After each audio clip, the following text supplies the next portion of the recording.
Stream is live. Hey, everybody. Hey. Say hi, guys. We're all here together, me and Jeffrey and Karen. We have kind of an interesting show planned for you today. First, I have a question for Mr. CIA. So is it true that the Apollo, you must know about this. So the Apollo, it was a CIA front, right? No. No? I'm not with the CIA. And if I were, we would deny all rumors that the Apollo had anything to do with the CIA. As I understand, it was the Harvard Exploration Company. It was, something like that. Hold on a minute. What's happening? Well, we have it was a drone just over, I guess, in base. But anyway, no, I just understood the Apollo was just a group of students in Corfu or something. So no. But know anything about what you're talking about, Mr. Brisker? We can't confirm or deny anything. Okay, great. Well, so... But you have a mysterious logo on your jacket I want to look at. Oh, I do. You want to check that out? I think I sent you a close-up of it. Yeah, let me Jeffrey, I was never in the Sea Org. Well, here. Yes. There you go. I was never in the Sea Org, but I did get this jacket for. Wow. Who gave it to you? Mr. Miscavige. It was a gift. He made them for the crew. There's the back. And he made us patches, one for each tech film that we worked on. So, of course, I got all 26 of them. Actually, one of them's missing. I don't know why. Maybe there was a film we hadn't shot yet, but yeah. Well, maybe it was the mission Earth. I don't know. Okay, so yeah, exactly. Okay. So here we are. We have it looks like a Sea Org admiral. Right. For some reason, Jeffrey, I'm not seeing the chat. So okay, let's just see. But that's okay. Don't worry about it. I'm seeing it. Okay. And you should be able to see it on your control panel. You're included. Yeah, I know, but for some reason I'm not actually seeing the chat. Okay. But don't worry about it. I'm here. Okay, good. Yeah. We're live. Okay, so what are we talking about today, guys? Karen? We're talking.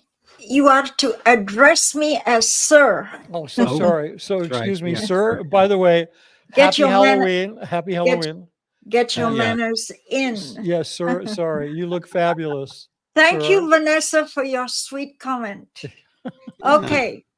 We're talking about this political tool used by the cult called suppressive person.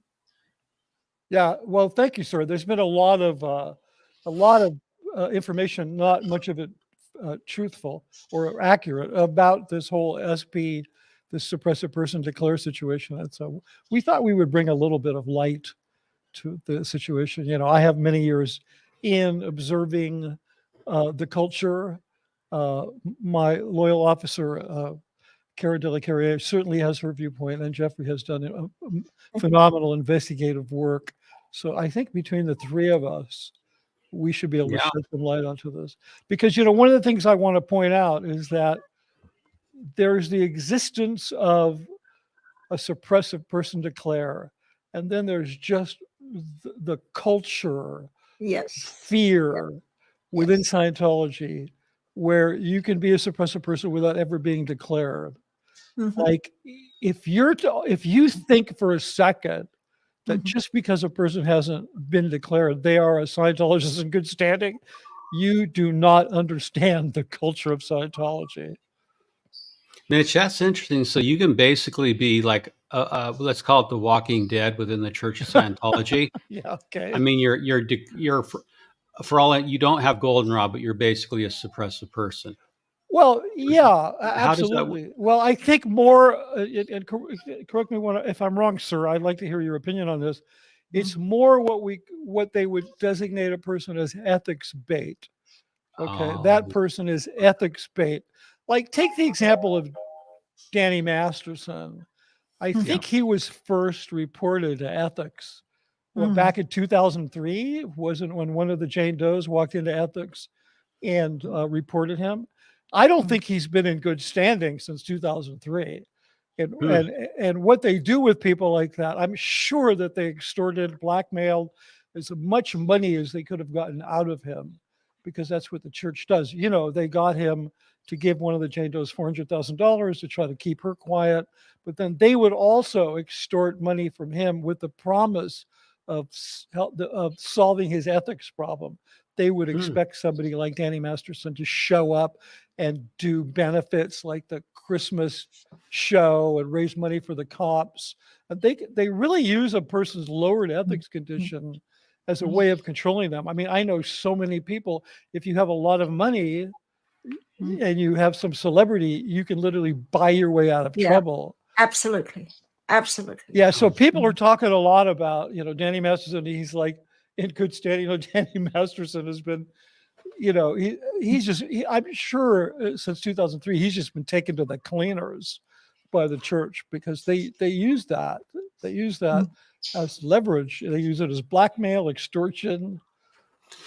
Mitch, in your experience, I mean, what was the most, do you have any personal knowledge of celebrities being basically, and let's be clear, blackmail is a lot of things. It's not just money. Yeah. It's control. It's, sure. It's yeah. If you don't do this, it's a threat. Yeah. The threat of losing your family.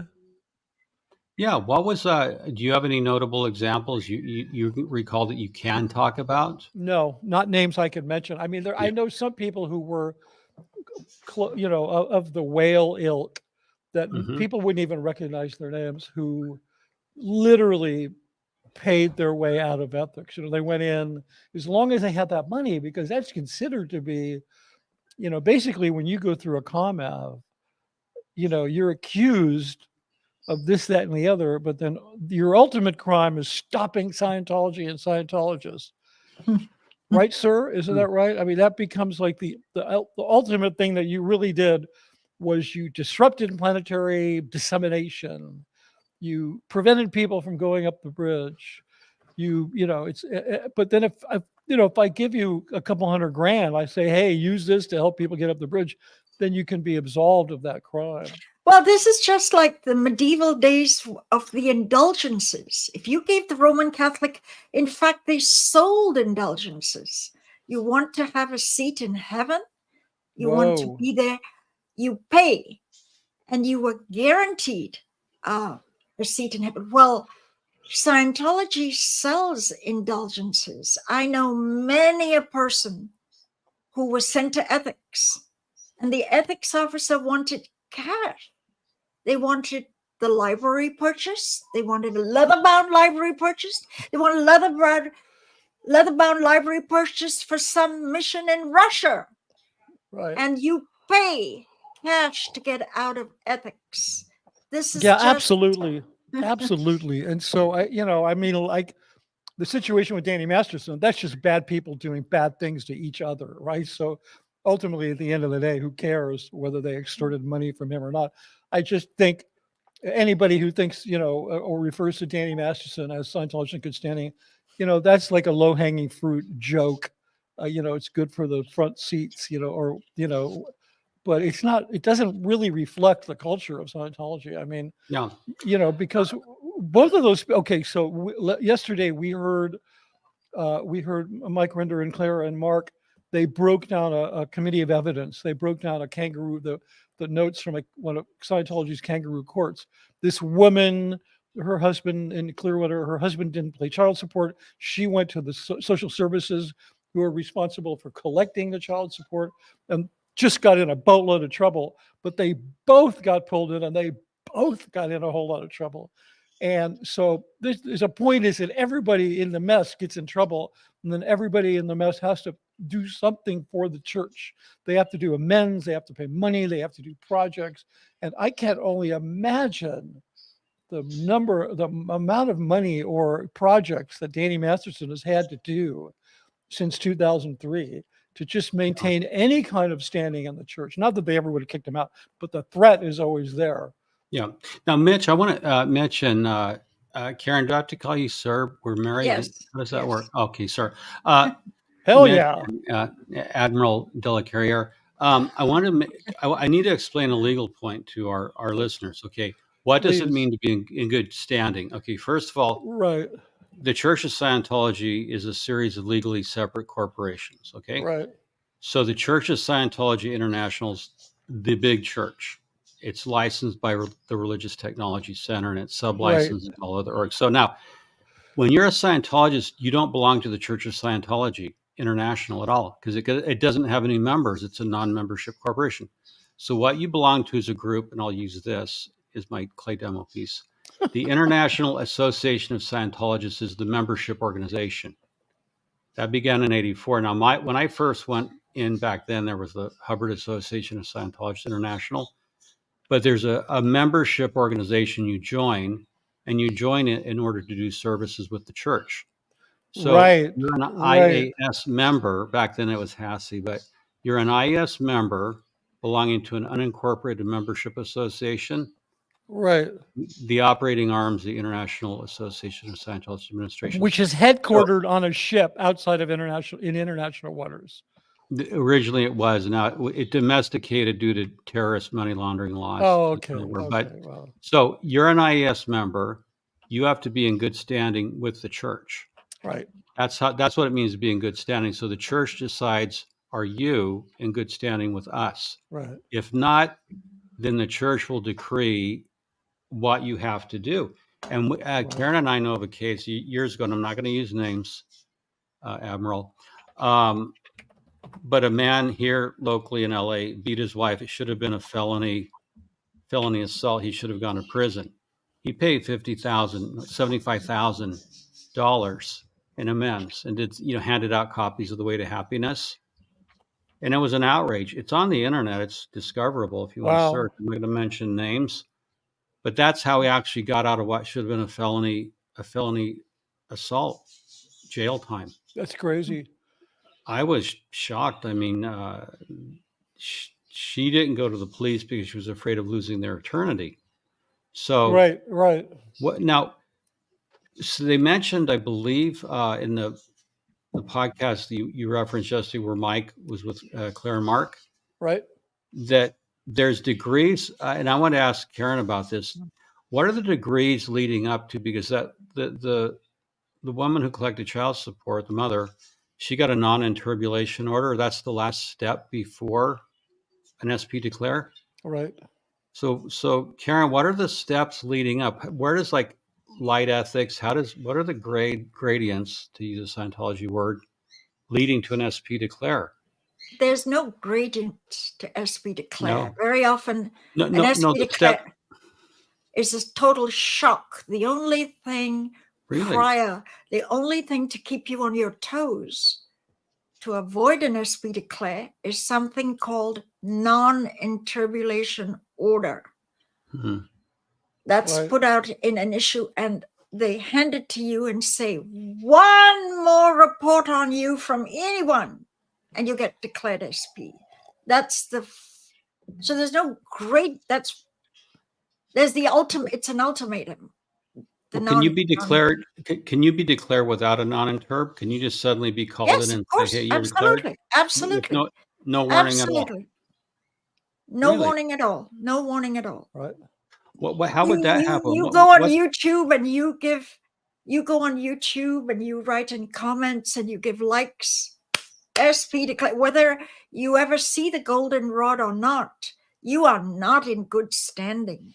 You are deemed in the eyes of OSA and RTC to be a suppressive person because there's a Hubbard sentence that mingling, I'm paraphrasing it now, mingling or having continued adherence to an SP group or friends or anyone that has already been deemed SP makes you SP. Birds of a feather flock together kind of thing. Okay, now can we just lighten this up? We're discussing suppressive person. Suppressive person has evolved into 20 versions of suppressive person. Right. And some of these are hilarious, just hilarious. For example, my good friend Jim Jackson was called in and a few years ago, and he was told, Karen de la Carrière is borderline SP. And that's the first time I heard of a new version. Surely you are SP or non-SP. like you're pregnant or you're not pregnant. You can't be borderline pregnant, can you? Can you be borderline an antisocial personality? Isn't Huh. it black and white? So that set me off on collecting all the different names of suppressive person. Can you throw out a couple of versions? There's int base SP. Int base SP simply means you fled. You left the base. You left int base. Automatically, you're declared an SP, right? Have So you got the? Mhm.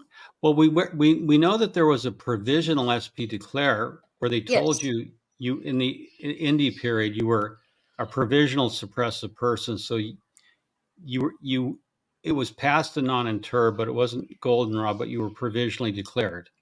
Well, a lot of people are provisional. Simply means, look, wake up and come to your senses. We're not putting the issue in everyone's basket. Nobody knows. Nobody knows. But provisionally, you're SP. Now, this is just a construct, made up, manufactured. This is this is the David Miscavige provisional SP, which is designed to intimidate you, and designed to make you shiver and shake. Oh my God. You see, there are three basic things somebody in the cult is terrified of, and they live their life in fear. One is that they're going to be declared SP sooner or later. It's like a sword hanging over their head. Right. When is the day going to come that they are declared SP? Right. But I got to tell you, now, whoo, it's a badge of honor. People just, they mock it. They go and say, why didn't I get my SP declared? Hey, OSA, send it to me. I'm waiting on it. Yeah. OSA are too embarrassed. It's an embarrassment. Right. To be. Yeah. They know we'd all read them on YouTube. Right. And it's an embarrassment because SP declares are mocked on the web. They are considered a trophy. They are considered a badge of honor. So the SP declare no longer has the bite or teeth that it once had. Don't you agree, Mitch? 100%. Yeah. Plus, you know, there's the SP, which is a vernacular, like a word that's just thrown around like an insult, like, oh, you're an SP. Yeah. What an SP. Sometimes, like at Gold, the term that was popular was attacker.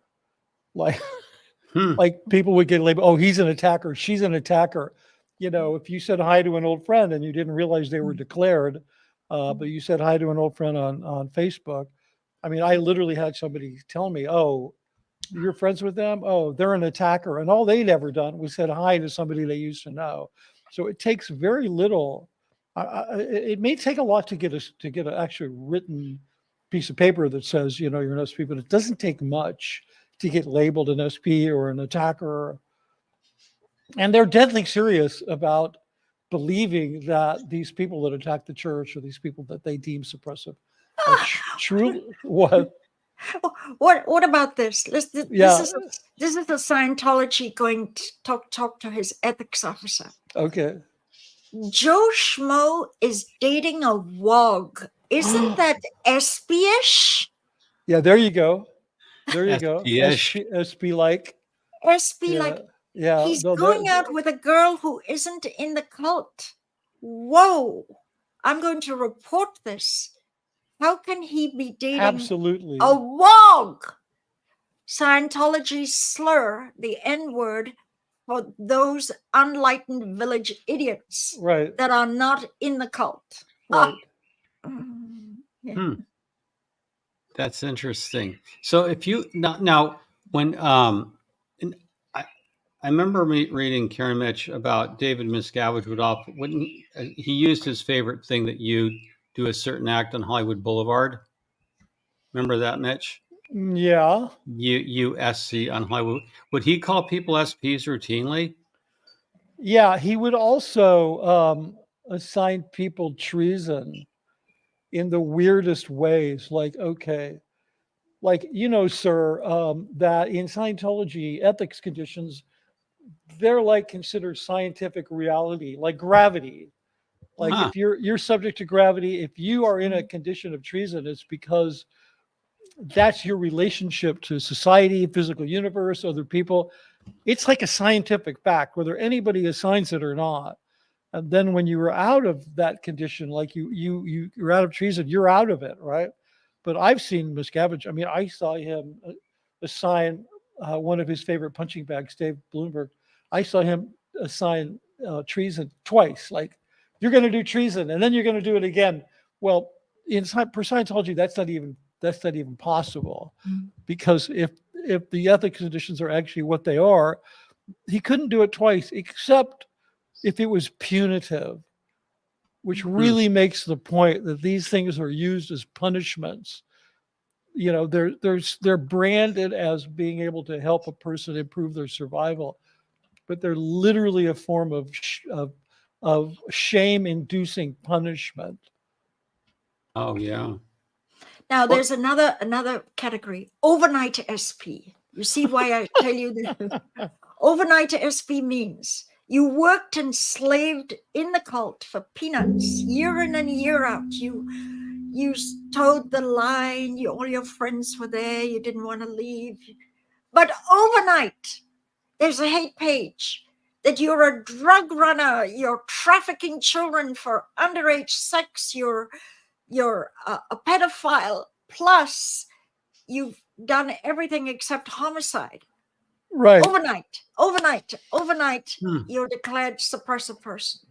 No committee of evidence, nothing, just overnight SP. Wow. That's harsh. Good guy today, SP tomorrow. What happened? I woke up and I was at SP. well, what about that? Like Hubbard has a list of suppressive acts, right? And I want to pull those. I know that being open-minded or reasonable, are those not suppressive? I don't know that being open-minded. I mean, I think that's pretty low level. I mean, being open.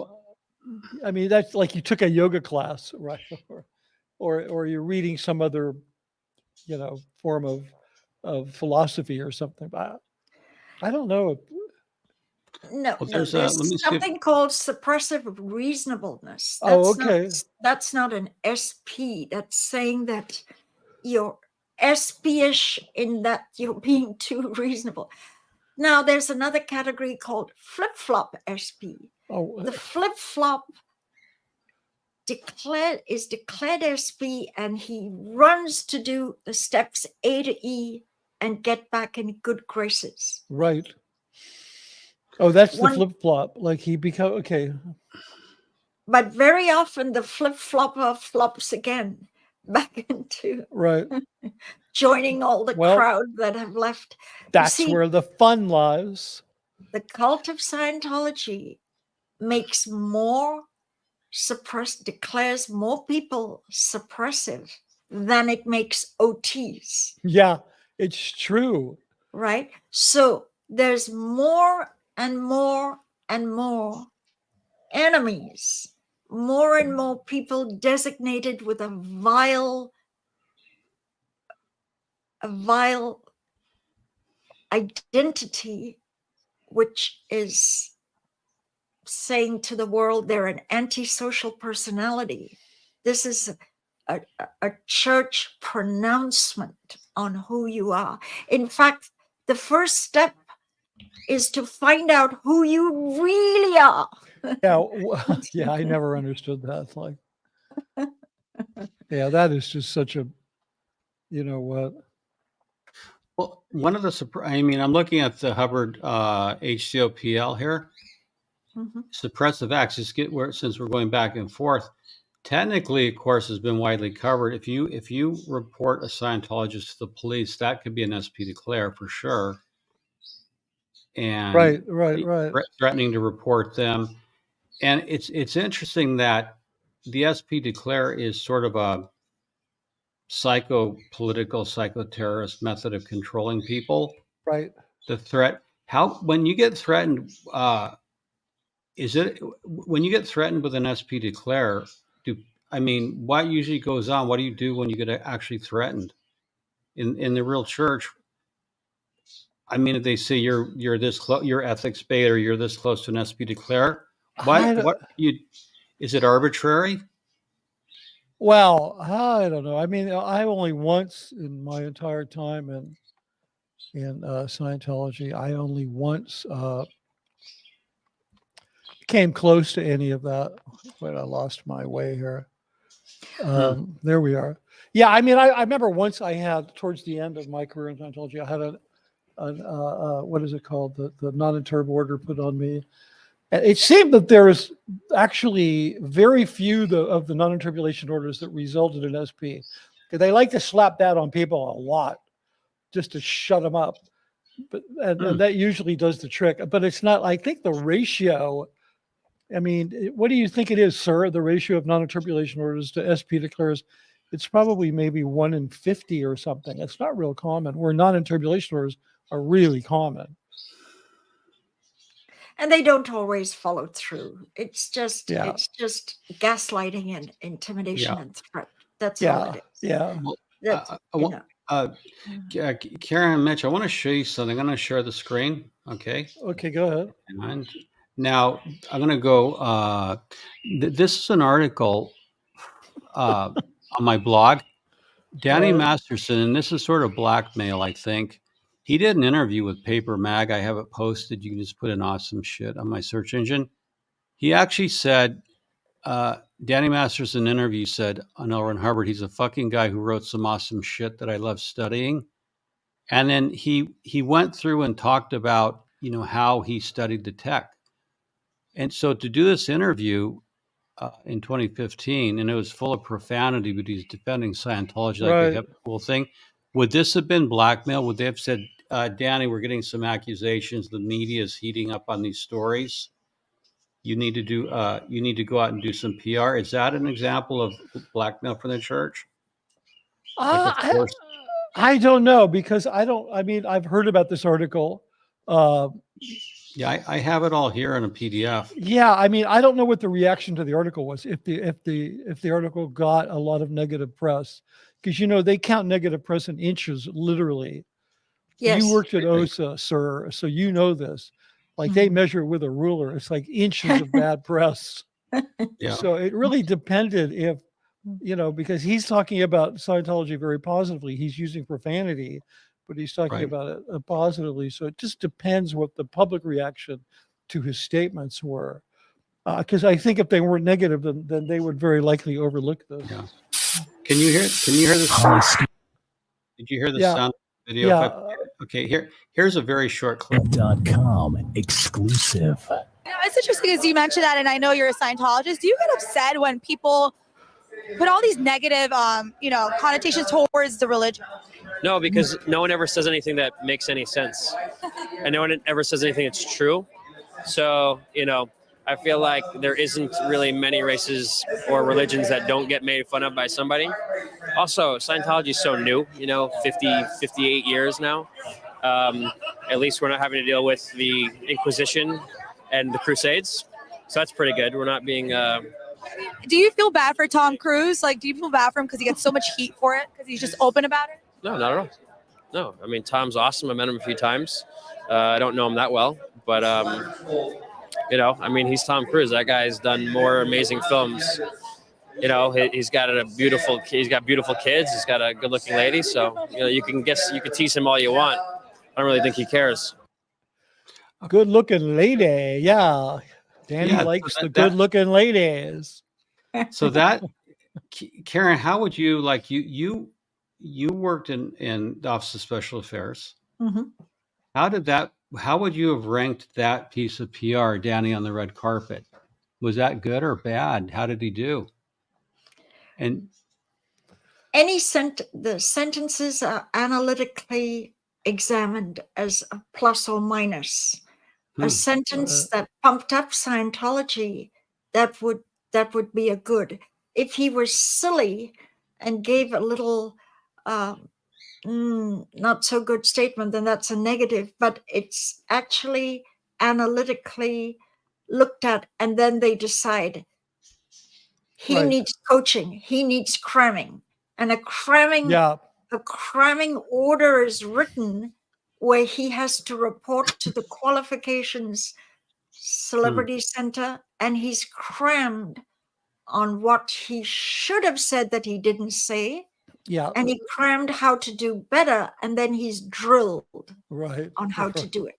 Yeah, that's exactly what I was going to say, sir. I was going to say he would have gotten a cram, and he would have. Yes. There's a bunch of, those policy letters that they're printed in the color of money on white, and there's a bunch of those policy letters. There's one called the PR series, right? Public Relations series, and there's a bunch of stuff in the PR series about how you present Scientology to the world. So they would have pulled half a dozen of those, and they would have had to have him word clear them with some very intense word clearing, like method 9 word clearing, where you have to read it out loud to another person. And if you skip a beat or you wink or sneeze or twitch, you're going to have to start over again.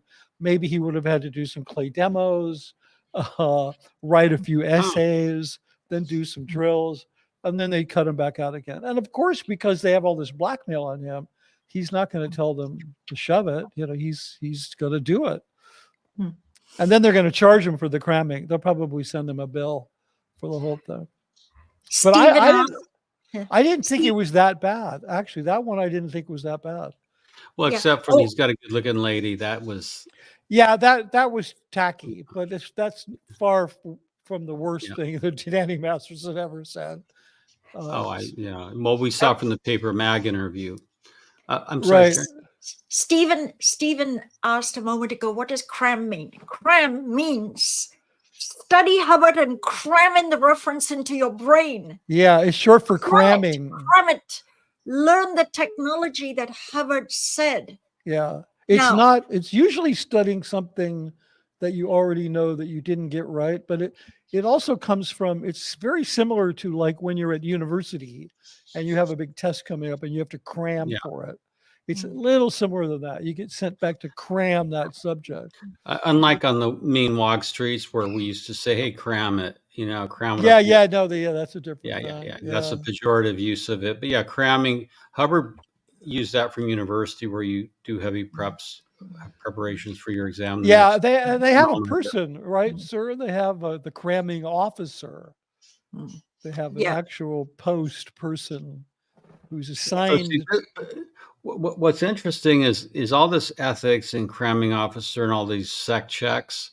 It's all part of the structure of blackmail control. Right. You're going to go to cramming. You're going to get a sec check. Yeah. Karen, I want to ask you, in terms of like blackmail and when we're using blackmail to like you do this or something bad will happen, I'm using it in a very broad sense there. How do sec checks function in terms of controlling people?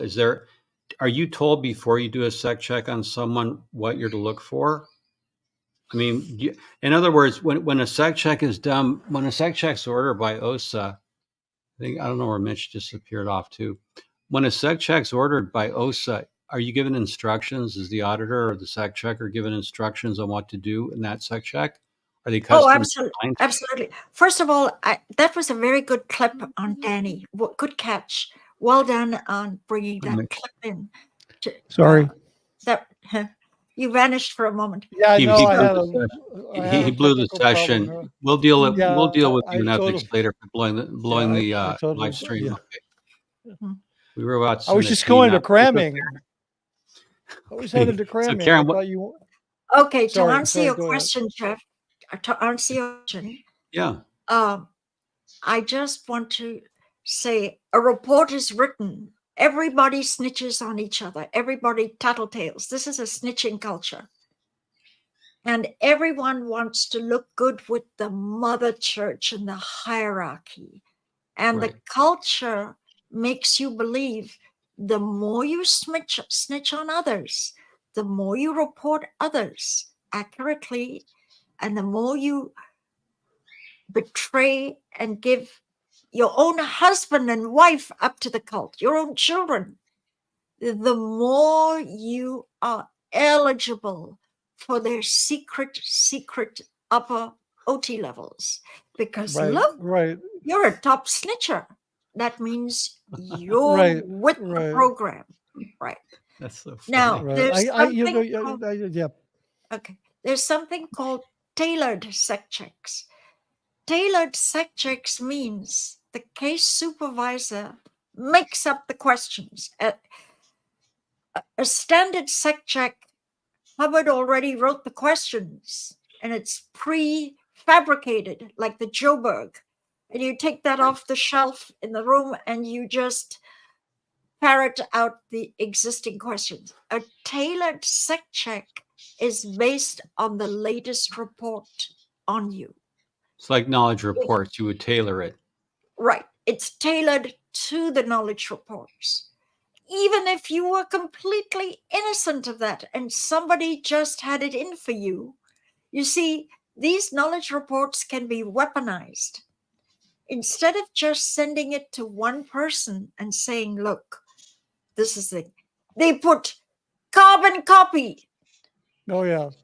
ethics, AOLA, ethics, free winds, ethics, flag land base, RTC reports, CMO int investigation. So 20 people get carbon copied on an accusation made out of whole cloth, but it's now a propaganda campaign because 20 people are reading in their in basket of your evil and the Right. trouble you're causing.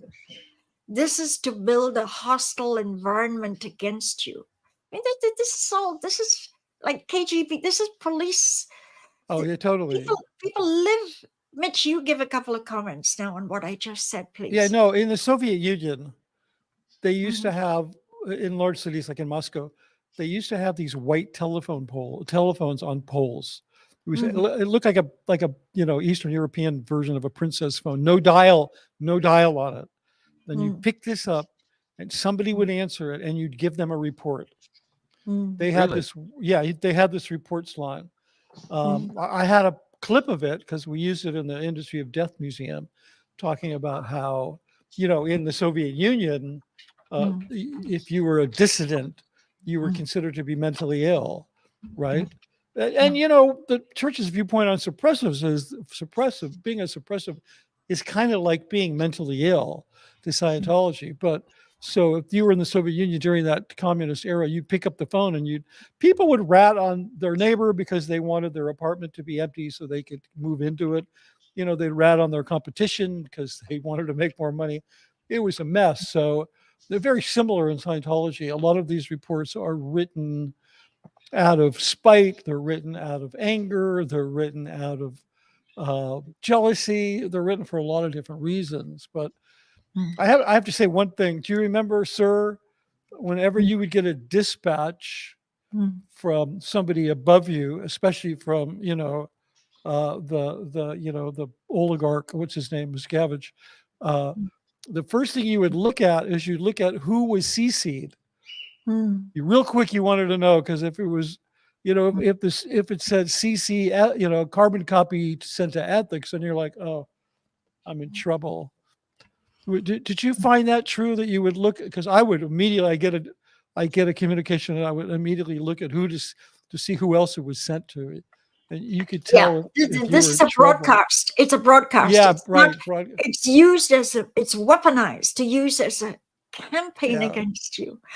Oh, isn't it good to be out of all that crazy lunacy? What a one flew over the cuckoo's nest. That is the ultimate cuckoo's nest. And they keep telling you it's crazy out there. You leave us, it's a madhouse. Totally nuts. The madhouse is within the Sea organization. And why would you? Look at what we did for you. We helped you so much. Why would you leave? Yeah. Now let me take you back into that. I'm going to share a screen. Okay. Can you see the joke? Now this is, again, I have it posted.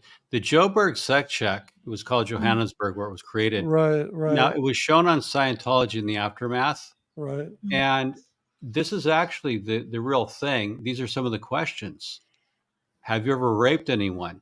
Have you ever had intercourse with a member of your family? Have you ever practiced the S word? Have you ever murdered anyone? I have it posted. And what they do, Karen, the church makes a big thing out of being ecclesiastical, but when you get sec checked, they say, I'm not auditing you, which means it's exempt from priest penitent. And these are the instructions. If you want to go on the Scientology Money Project, they first do what you do in a polygraph. They get null questions. Are you sitting in a chair? Are you on the moon? Am I an ostrich? Those are just to get you there. Now, Right. look at these questions. Have you ever lived or worked under an assumed name? So what Karen was saying, this is a standard thing that Hubbard wrote. That's not and- a tailored sec check. That's a pre-prepared sec check. Exactly. So, but they still use these. But when there's situations like Danny Masterson would have had a lot of tailored sec checks, correct, Karen? Right. A lot yes. Well, because they want to know what their civil and criminal liability might be. Right. I want to tell you that I had 13 Joburgs. 13 times Really? I had to go through that Wow. list in my Sea Org 20 years. 13 Joburgs. And some of the questions are so ridiculous because they were tailored for South Africans. Right. Very early on, there's a question, have you ever had a baby farm? Yeah. Baby farm? This was trafficking and selling babies. Yeah. Now, that is the most ridiculous, and you've got to float, the needle has to float that you don't have a crime on it. Have you ever smuggled illicit diamonds? Now, this is a South African Joburg. So the diamond industry is purely for South Africans. But because they won't alter Hubbard's word, you have to sit through these ludicrous questions. And I had to do it 13. That's how I even remember some of the questions. You know, Yeah, I do want... Karen, let me jump in.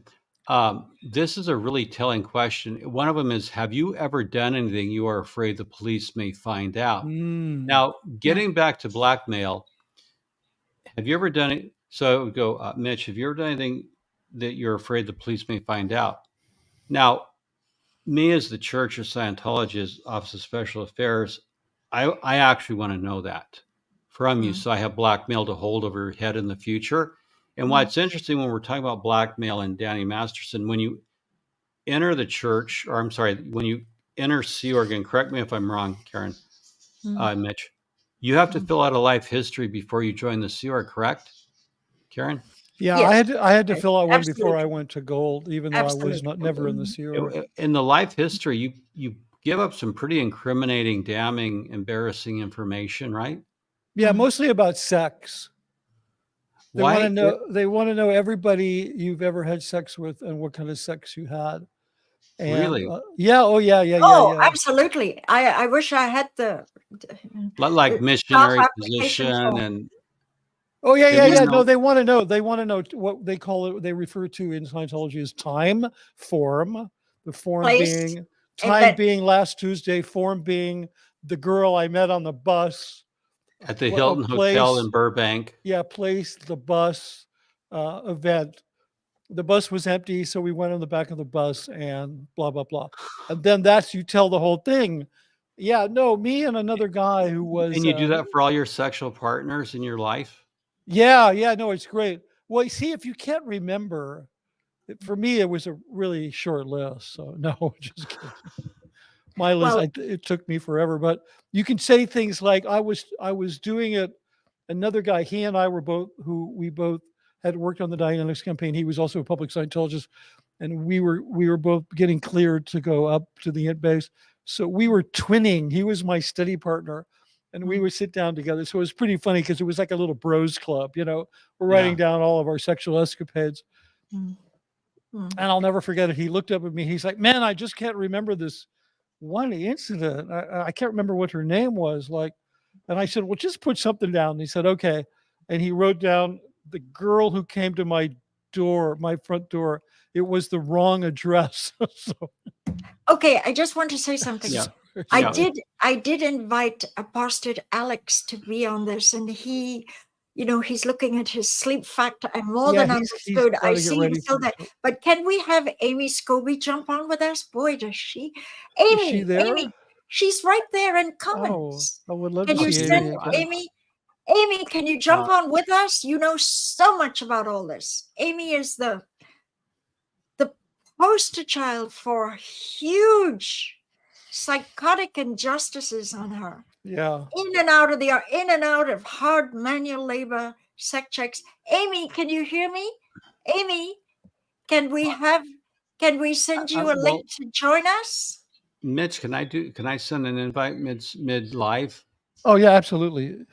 You can bring people on. Absolutely. Yeah. Okay. I just don't know Yeah. how to do that. Oh So, well, you did go to. I can't do it for you because I'm yeah. just a guest. You can go to you can Oh, go. I just, yeah, I don't have, I'm not, Karen, I can't do it right now. Oh, she's all ready to go. She's Yeah, no, ready. just Jeffrey, Okay. Jeffrey, Wait, let me see. Let me see. take the invite you sent Yeah. to me Okay. and send it to her. She just needs a link to the stream. Just Okay. the stream. Yeah. Okay. Let me get this while you guys talk amongst yourself and I'll figure this Okay. out. Okay. Yeah. Amy and I go back, we were in different orgs. Amy was often at InBase. I was delivering counseling. I was but I read Amy's book, Abuse at the Top. Amy wrote a book way earlier than the flood of books, and it was riveting. I couldn't put it down. Yeah, no, her book, yeah, Okay. it was really good. I read Okay. it.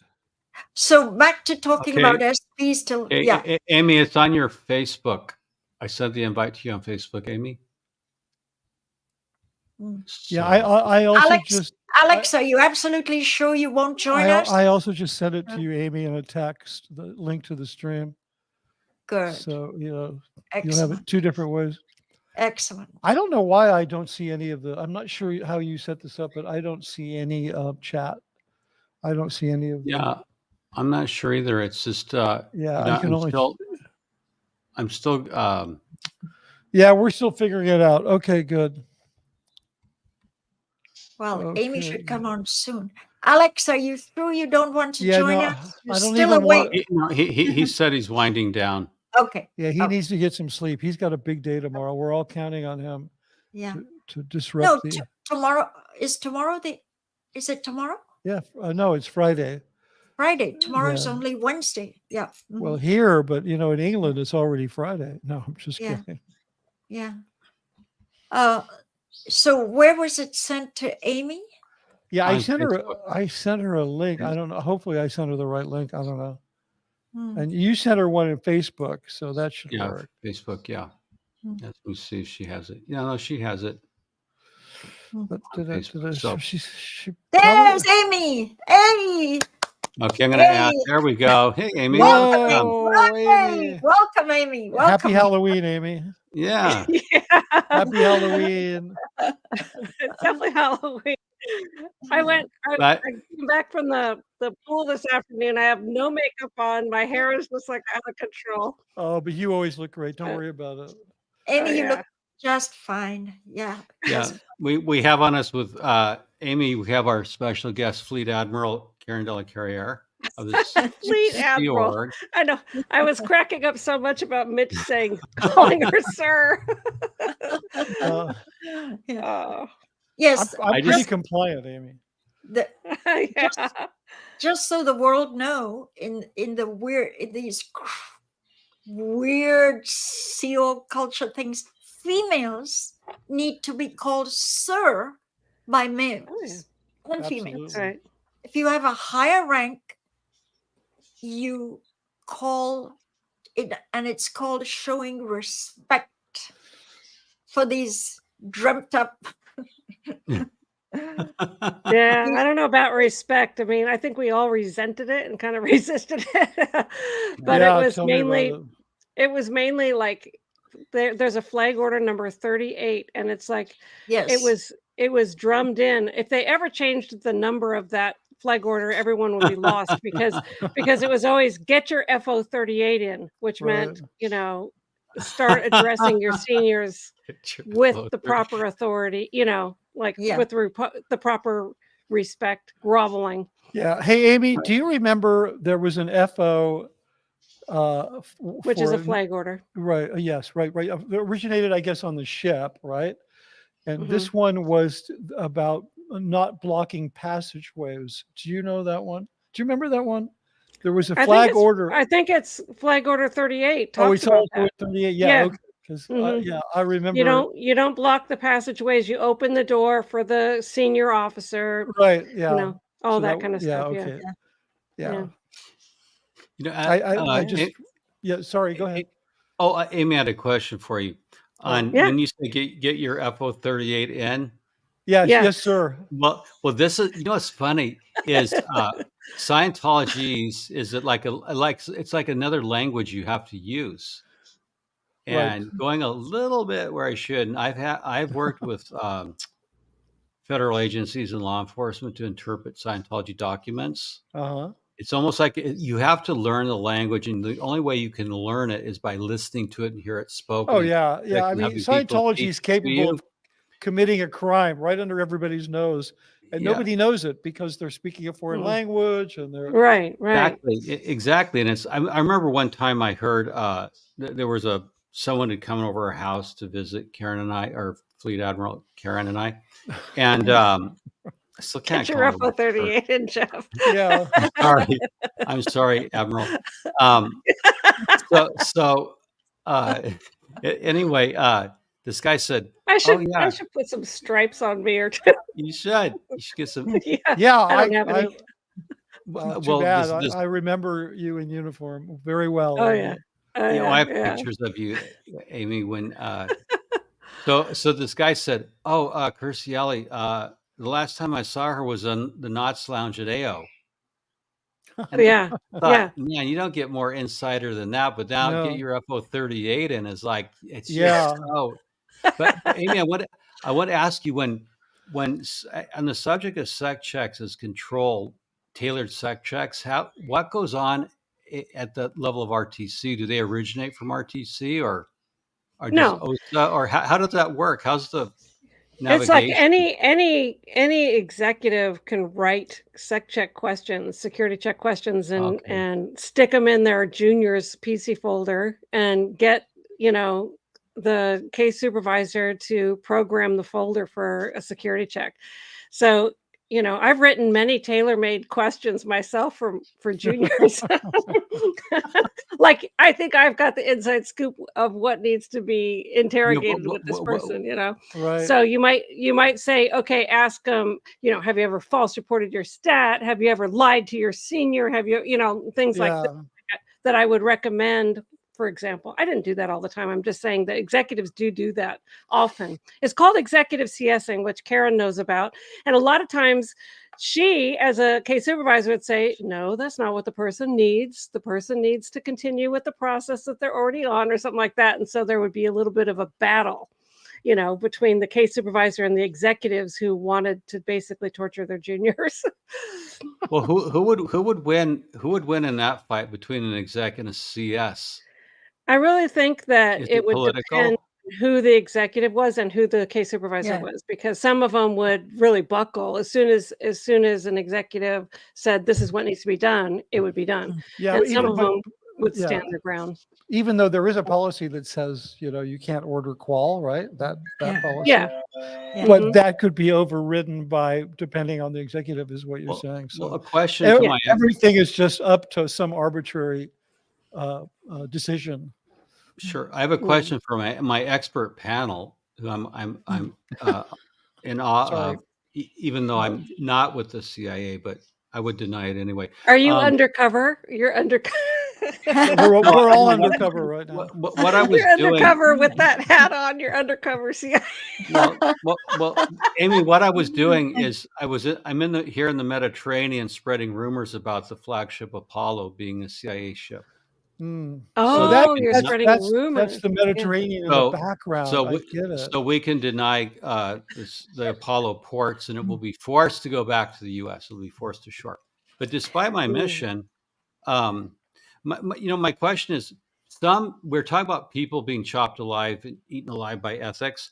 Who gets ethics protection and why? Because there's the obverse of being ethics bait. You get ethics protection, like did Mitch? Yeah, it almost never happens. It No? almost never happens. Yeah. You could Yeah. have your stats up and it'd be like, okay, we're going to see if they're even valid. If somebody's got a gripe with you, you're just going to undergo whatever in the hell they are going to put you through. So, Yeah, if you do have ethics protection, it's not going to last. Well, It's mm-mm. not. well, It's just going to arbitrarily be taken away from you. well, when Commodore Hubbard was alive, before he left for Target, before Oh my God. well, Okay. when let me start. When Commodore Hubbard was alive, before he left for Target 2 to take Scientology to Target 2, he so Captain Davy and his fake navy, Commodore Hubbard was the so. We've destroyed Amy. Oh, look, Amy's line charging. Yeah, That's we a destroyed stupid her. term when you're cracking up. Okay, so Commodore Hubbard had this thing called Con, the Con Award, where you had like Karen and Amy, what was the Con like? You got ethics like 10. Yeah. 9 lives. You had something? 9 lives. Yeah, 9 you lives. could you could what like did the Was it 9? Yeah. It was Well, 9. yeah, you could literally commit murder and you Like a wouldn't get cow? in trouble. Yeah. So what, like, did Captain Bill have Con status, It or wasn't what? 9. Was it a real It wasn't thing? 9. That's a cat. A cat. No. gets 9. Kakan had 9 lives. You look up the policy. What You was were Con? allowed Okay, I've got it right here. Let me look. Okay, yeah, Okay. Okay. because this is like Mm. someone told me, oh, that guy was Con, and I did like, what Yeah. does that mean? Is it a real thing in Scientology? Well, Yeah, if yeah, you- It's but supposed no, to be. almost never, but no one got it. And if Yeah. you did get it, it didn't matter. Yeah. But like, yeah, there was only a couple people that I heard had it. I heard and it really- that John Travolta had it long time ago. Mr. Happy Ending had Con. Yeah, no, I heard. I mean, think about it. He's gotten away. Like they never call the guy out. Wow. What? That's Well, no, ridiculous. For what? Did he get Kakan? Oh, Okay, because so- remember, John. I mean, he was the first big superstar Scientologist. No, I mean he was there before Tom. He was there before. I know, but so what? Kirsty. Yeah. Okay. Fine. So what? But that was a big day back. That was a big thing back then. They had, Kakan, when- here it is. Yeah, what is Let's it? see how many lives they get. It Yeah. says, Kakan, 1, in an ancient army, in particularly brave something deed, was recognized by an award of the Kakan. It is not a rank. A person remained what he was, but he was entitled to be forgiven the death penalty 10 times. 10 times. It's not 10. 9. 10. It's You're 10. right, I Amy. knew it You're wasn't. right. I knew it 9 was not 9 lives. 9 lives. was Okay. No, cats have 9 10. lives. Yeah. You're So- absolutely right, Amy. 10 times. Yeah. Was that like Yeah. 10 times you got out of ethics trouble if you were Con? Like you showed them your Supposedly, card? like if you were going to get a committee of evidence, it would be canceled, and one of your lives would be taken away. Nobody Yeah. paid attention to it, and nobody got that Right. status. It was really. kind of a And- mythic thing. Yeah, I want Like to thank it- Yeah. Francesca for the super sticker. So it's a mythic thing to get Con. Yeah. Do you know of Because anybody, Karen? Did you know of anybody that got Kakan? Yeah. Now, in very early days, you Yeah. So could, let's say an important auditor had sexual intercourse with their PC, Yeah. Mm. but they audited in 5 languages, and the L's could not be delivered in German, French, Swedish, Italian. Blah, blah, blah. So they go, oh, but he's Kakan. So we're not going to send him to the RPF, and they would take away a life. I'm talking about early 70s now, right? I'm talking Yeah. about back in the day. If the cult could profit from not applying Kakan, the benefit is always win-win. it's got to How be. do they benefit? So I did hear of it very rare, like Amy, and in later years, screw the Kakan. You're Yeah. you're in the But Karen, what you're saying in terms of we're talking larger up blackmail control, how it's manipulated. So if there was like a pre-clear, a whale who paid 75,000 to get L's, but she needed it in Portuguese, and there was only one auditor who could do Portuguese, Hmm. but had gotten in some ethics trouble, the 75,000 would trump the ethics trouble, right? They were caught, Yes. I guess. But It's no, like the person had You to, have to they had to to actually find it. declare, yeah, they Yeah. can't just By make you issue. cock. You had to have, You can't just make Yeah. them. but you want to wind up with the money in your bank account or Commodore Hubbard's bank account in Liechtenstein. So Hubbard, well, we're going so $75,000. Well, Commodore Mary Hubbard, Sue, I'm I gonna want you. forever call him Hubbard this. would go. Amy listens. Hubbard would go. Now, Mary Sue, I want you to tell the Guardian's office to declare them Oh, COM because there's $1 million donation, and I want it to go to Liechtenstein to my account. Leave $1 million on, leave 100,000 on the ship for my Rolex collection. So, and Commodore factually, we Hubbard. found that Oh, when God. we look at Mitch Brisker's whole track, that he was a whole track suppressive. That whole track Yeah. suppressive thing. well, Uh, actually, just to put some truth Yeah. on the line, Yeah. Hubbard was not material. He didn't live like a Saudi king the way David Miscavige lives. He didn't have $3,000 a week going to his food budget, and he didn't fly on private. He actually lived he didn't have a collection of Rolex watches. Yes, money was smuggled to him in abundance, but he didn't live like he had to live like, like the a rock first star. house that we built for Hubbard. In 1983, I was working on it, and it took us a couple years, so probably Yeah. finished in 1985. The place was a piece of shit. It was terrible. It was small. The furniture Yeah. was just like bland. It was all Yeah. like just white Formica. Yeah. It was terrible. I thought it was Yeah. terrible, and it was small. And I was actually really surprised because offices in organizations that I had seen had nicer places than his own home where he was supposed to come and live. Obviously, after he died, then a multi-million-dollar mansion was built The for him. Bonnie View was the next generation of his house. Yeah. Can I just, some people have given some compliments on Sure. CO. I did 27 missions in my time, 27 missions. And you parade around like a peacock in this fake Navy uniform when you arrive. But part of the uniform that you're not seeing right now is you are given a dagger. And this dagger emulates the daggers that the Nazis had. I've looked up Wikipedia pictures. And when you arrived at an org, in order to give fear, in order to impinge that the Sea Org mission was here, you took the dagger out of your sheath and you hurled it into the roof of the room you were in. Oh, nice. The dagger the would ceiling. stick there in the ceiling, dangling, and it electrocuted the commanding officer and the execs. Wow. Because the execs were there to see your mission orders.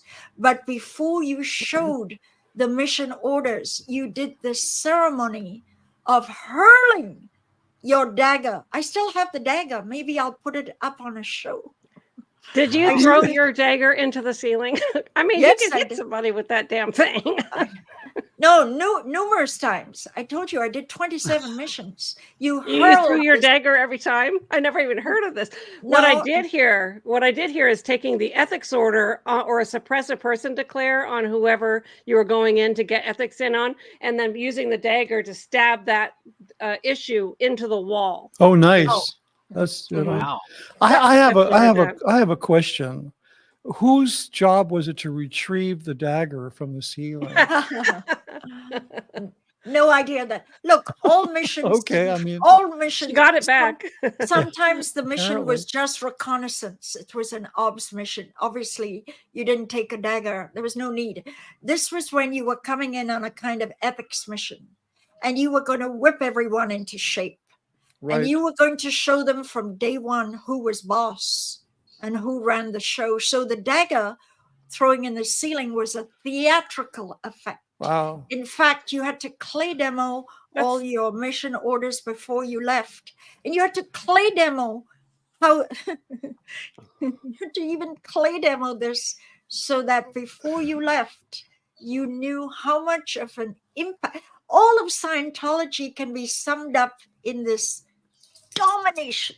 It's a cult of I am senior to you, and I can strike you, you little mouse. Yeah, yeah. I That's bet why you into all it. of all of the ethics officers having to wear batons or carry around Yes, batons. yes. You know, The stick- swagger sticks. swagger swagger stick. sticks. Yeah. Swagger sticks. And yeah, the security guards had batons, and the ethics people had swagger sticks, Yeah, and they're coming around and smacking them on the The table. Dur-INR carried the swagger stick. Yeah. Director of Yeah, Inspections and Reports. Yeah. Yeah, Which they was did. crazy. I mean, I was never in the Sea Yeah. Org, but I know all this stuff. So Oh, Yeah, you see it. Amy, You saw it for 30 years. Yeah. You saw it. yeah, I saw it. Yeah, it was crazy. Mhm. Yeah, for sure. I had someone who worked at Gold Base who was an MAA, and he carried a swagger stick. And one day he told me that it's John Peeler. He told me that Dave Miscavige came up to him and said, "You know why you carry that swagger stick? It's for ethics presence. And I expect you to slam it down on people's desks more and even hit them with it." And he wasn't up to hitting people, but he had to start slamming it down on the desks. Nice. And the dagger in the ceiling is just the same thing as a sword of Damocles Right. hanging over your head. Sort of damn Like if- good. Yeah, the definition of impingement that L. Ron Hubbard says, you have to impinge on somebody, like Yes. smash the table, you know, throw your Right, dagger, right. stab the Absolutely. dagger into the wall, you know. Well, you know, Absolutely, Amy. I mean, my observation from where I stood was when you have individuals that are essentially have sacrificed everything and they've committed themselves for 1 billion years and they're making whatever they're making, and the only thing they have to make their identity out of is their rank, their job, and the power that they have over others. So that becomes a person's complete identity, and people can start acting pretty strange in those circumstances, because you know you're not going to build wealth, you're not going to have a family, you're not going to do all of the things that an individual normally does to create their actual authentic identity. All of those things are they're barred from you. So you know, and then if you're in a position where you remember, Amy, if you got a phone first, you get like a pager, and then you might your post A might come. beeper. Yeah, and then your post might come with a phone, and like, whoa, you were Yeah. the shit at that point. That Yeah. was just like, Yeah. Back Yeah. in the day. yeah. You Yeah. know, Yeah.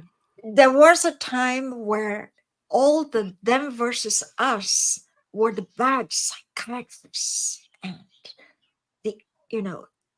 the media that were just so punitive of the goodness and ethicalness of this religion here to save the planet. But slowly through the years, the hate and vengeance turned in on their own staff. It wasn't Oh, yeah. just That's been throughout. They've just constantly turning in on their own staff. I mean, I'm surprised that it's even there at all still, the way they treat people individually. You know, There's- today's my anniversary. hey, Oh, yay, congratulations. congratulations.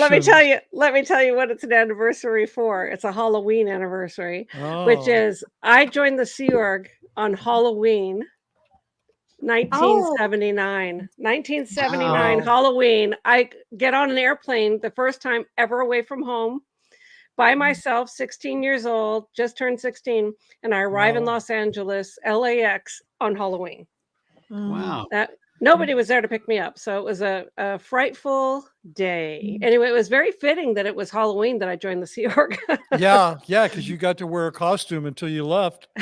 Yeah. And you got a lot of tricks and not a lot of treats. Yeah, Karen, a question for you. Yeah. You were on the Apollo. Was Halloween celebrated on the Apollo, or is it No. celebrated in the orgs? No. No, 'Cause I know they were. don't. No. We were in the Mediterranean, and Halloween is very trick or treat. It's very much an American culture. Oh, yeah. You know. Yeah. But they used to decorate for We at the did gold have days. we did sell it. We did Christmas, but not Halloween.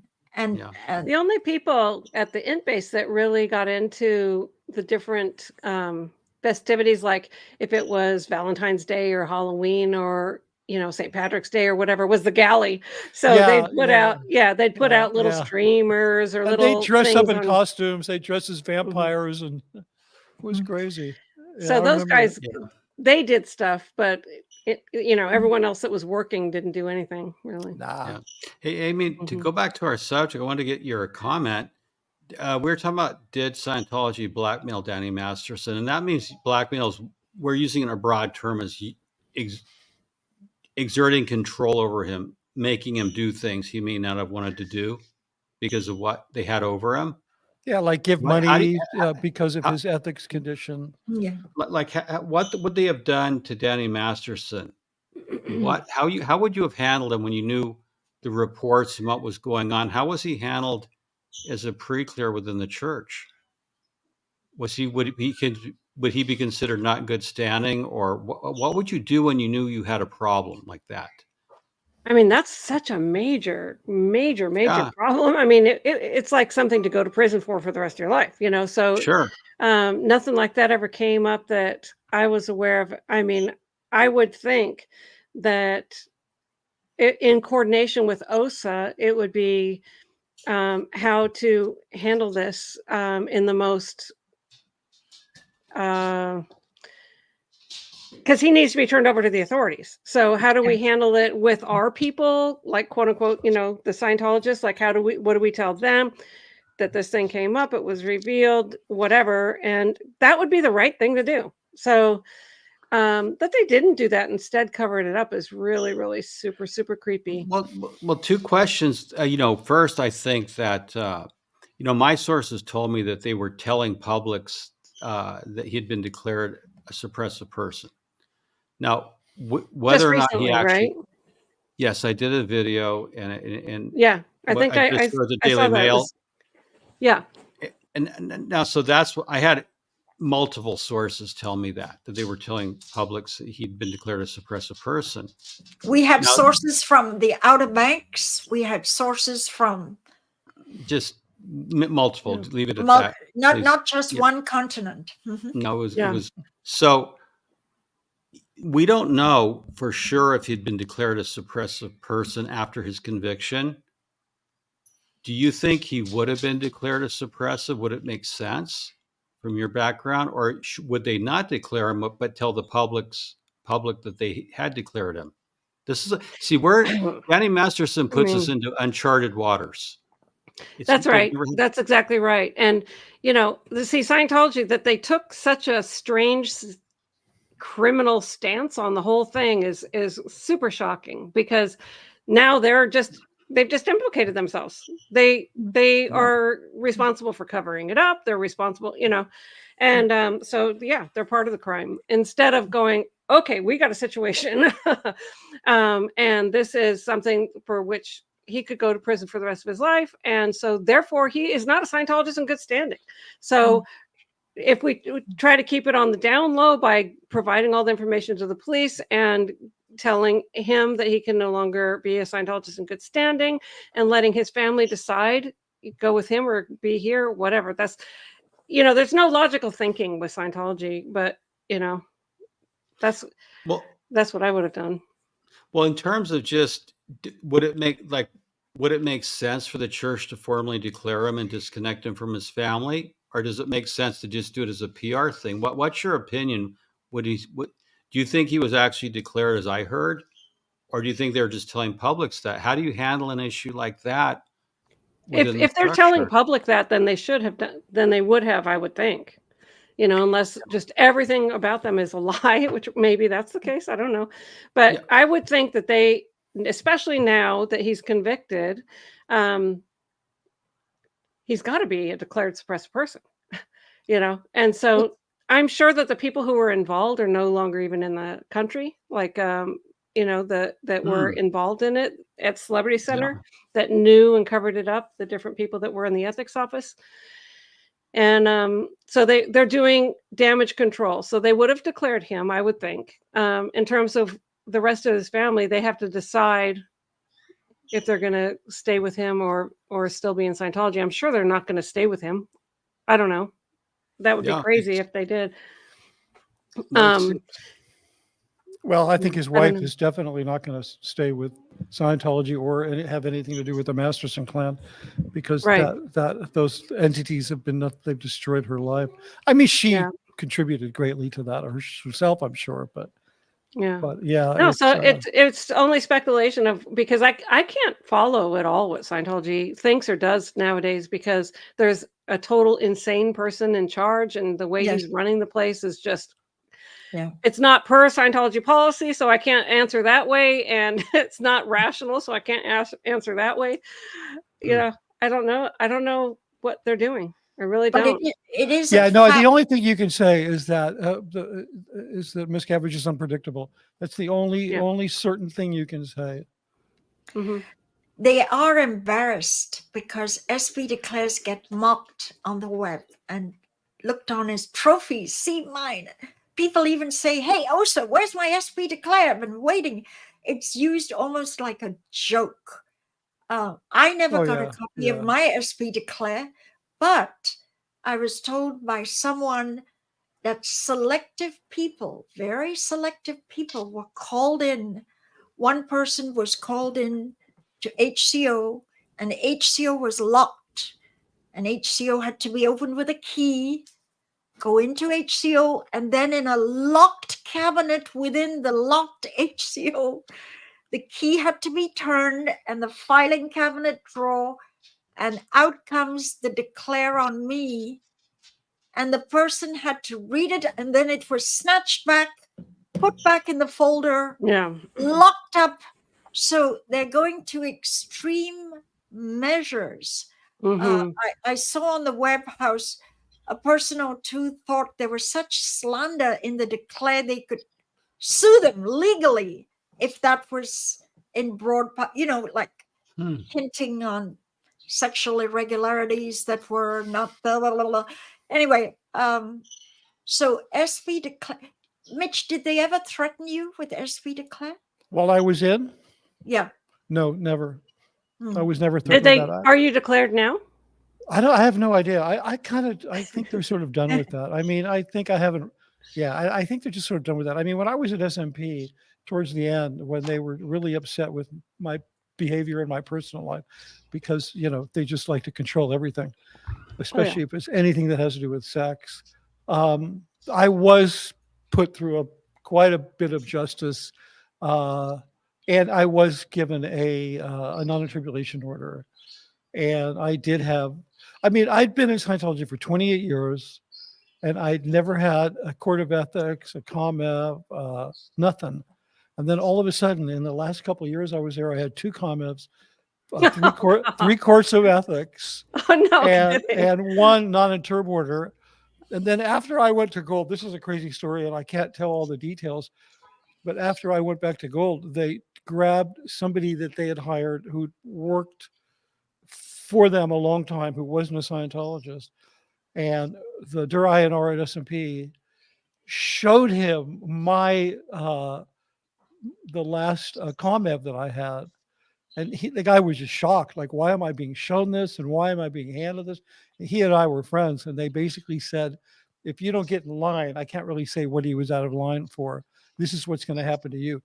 They were even threatening non-Scientologists with their very severe ethics. I mean, that guy, he doesn't work for the church anymore. He just said, I'm Yeah, done. get it.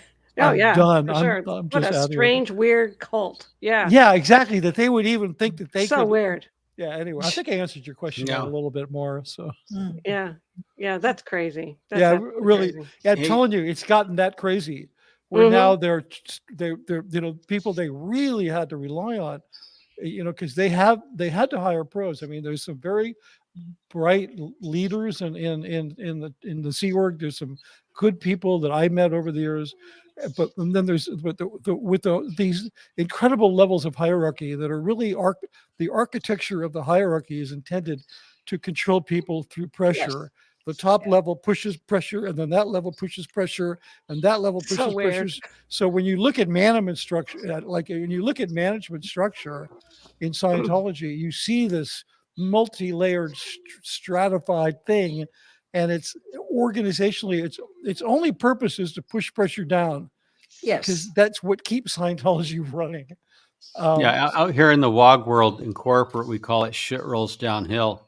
Yeah, but if you look at the biggest companies in the world, And which happen to be tech companies, I don't know about Tesla or Elon Musk companies, but like if you look at Apple, Google, those companies are very transparent. Even Netflix, in the way that they're run, they don't do that. sure, They don't do Well, that at all. They not the way Scientology does. I no, was a they Bill- believe they Yeah. actually believe in the exact opposite, and they grow and grow and grow and grow and grow. And Scientology, because a little bit of it it's there. just like if you could take a piece of coal and you could put them at the bottom of an org board, I'm telling you, in a week you'd have a diamond, because there's so much That much pressure. pressure. Yeah. There's so much pressure. We're all diamonds because we survived that place. became diamonds and then we left. Like, exactly. We're a Uh, bunch of gems. Yeah, We're I the want gem. I want to share two things. First, Mitch, SMP, that was mine in 2014. I started Scientology Money Project, so I was Yeah. in SMP Oh. before y'all stole Well, I don't understand. Scientology. No, my Oh. blog's called the Scientology Money Project, or Oh, SMP. SMP. Oh, right. You're So SMP. I was in before You got are the sold. actual SMP. I was the first before Yeah. this so-called. Now I wanted to share something just in the spirit of having fun and costumery. Sure. And you can see it there. This is a shoop I made many years ago to have fun. I have seen that, Well, and it's hilarious. Oh, well, yeah. Thank you, my Amy. God, look at What I did that. is Yes. I took. This is a composite. Okay, so this is a U.S. Navy admiral retiring. But what I did is I took a fleet admiral from the Russian Navy and I put that uniform on him, and then you can see Tom Cruise in the background applauding. Right. And this was so funny because when it hit the internet, it was posed a lot of people thought it was real and still do. No way. No, they did. They thought so I wanted to get the idea of L. Ron Hubbard in his Stolen Valor claimed to have 27 medals, including the Bronze Star and 2 Purple Hearts. Oh. And Miscavige has all these medals in the old pictures, Captain David Miscavige. Right. And his lawyers always say, don't call him captain, don't call him. So I did this shoot, and this is why Karen and we did some comedy things on YouTube, 2014, 2013. And so this thing went around, but it fits the idea of David Miscavige as a narcissist. Yes. He has all these medals, including the Star of Trust. He loves people clapping for him too. Yeah. Yeah, Amy, I wanted to get your take on the shoop. Does this my take capture the guy? A+. Yeah, everyone's take on it. Yeah, I mean, is this what? Yeah. If he could just stand there all day and have people just applaud him and kiss his feet, and then he can hit them if he wants to, because they don't have the proper look on their face, Right. and stand there with all of his like medals and stripes and money. He should just have money, and he should have his Tom Cruise Top Gun sunglasses on. He used to come into the meetings with this stupid Top Gun sunglasses on. Oh yeah, the aviators. Yeah. Well, I mean, I can tell you one thing. At night. Yeah. There's people thronging in to see him. Another thing I did that recently got raised some eyebrows is I put Ashton Kutcher and Mila Kunis hired Jared Fogle to be Danny Masterson's friend in prison. And I don't know if you could see that down the corner. Well, I have to make a comment about that shoe. Yeah. He's too tall, Jeffrey. Look at his height. Oh, with Captain Miscavige? Yeah, he's. Well, I mean, when you're doing a shoot, no, he's standing on a bottle. Oh, an apple box, right? Yeah. He doesn't go anywhere without standing on an apple box. Anyway, that's just kind of in the spirit of fun of the and this was satire can be so deadly effective that I wanted to do it because he just takes himself too damn seriously. Oh yeah. And you see pictures of him. You know that one picture of him in front of the world map of domination? Yeah.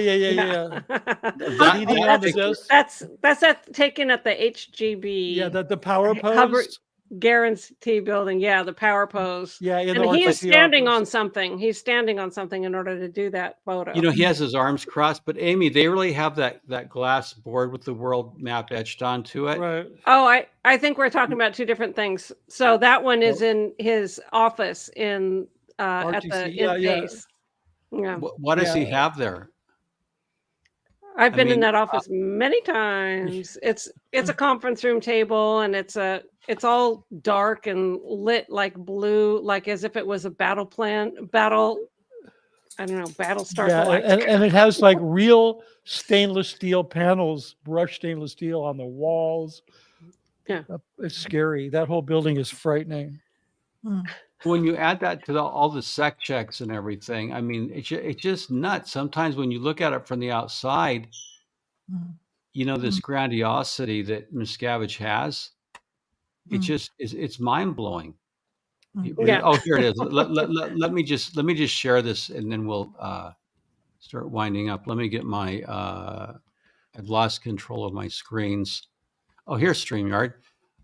This is a picture I wanted to ask you guys about, Mitch and Amy, Karen. This is Sir. I'm sorry. I just can't.